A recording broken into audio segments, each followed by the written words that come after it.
एक बार पहाड़ियों के बीच बसे एक शांतिपूर्ण गांव में राजू नाम का एक आदमी रहता था। वह अपनी सादगी, विनम्रता और दयालुता के लिए पूरे गांव में जाने जाते थे। राजू सबसे धनी या सबसे अधिक शिक्षित नहीं था, लेकिन उसके पास करुणा से भरा हृदय था। हर सुबह राजू सूरज के साथ उठता और अपने छोटे से खेत की ओर चला जाता। वह लगन से काम करता था, अपनी फसलों और जानवरों की देखभाल करता था और हमेशा सौम्य मुस्कान रखता था। उनका खेत भव्य नहीं था, लेकिन इससे उन्हें और उनके बूढ़े माता पिता को काफी कुछ मिलता था। एक साल गांव में भयंकर सूखा पड़ा, जिससे खेत सूख गए और फसलें सूख गईं। हवा में भारी निराशा छा गई, क्योंकि ग्रामीण अपने अस्तित्व को लेकर चिंतित थे। हालांकि राजू की भावना अटूट रही। उसने अपने खेत में मेहनत करना जारी रखा, भले ही उसकी खुद की फसल खराब हो रही थी।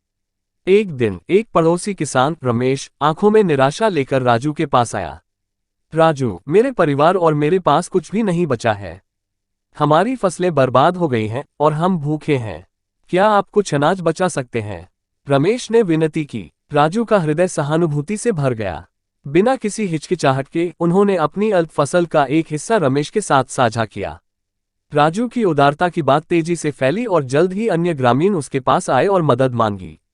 अपने सीमित संसाधनों के बावजूद राजू ने जो कुछ भी उसके पास था उसे साझा करना जारी रखा। उन्होंने अपनी फसल जरूरतमंद लोगों के बीच बांट दी और हमेशा अपनी परिचित मुस्कान बनाए रखी।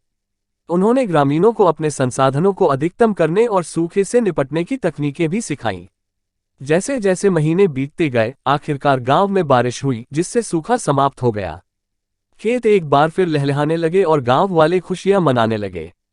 लेकिन ये राजू के खेत थे जो सबसे अधिक हरे भरे और प्रचुर थे। अपनी सफलता के बारे में पूछे जाने पर राजू ने बताया, जरूरत के समय दूसरों को दान देकर मैंने सद्भावना और समुदाय के बीज बोए।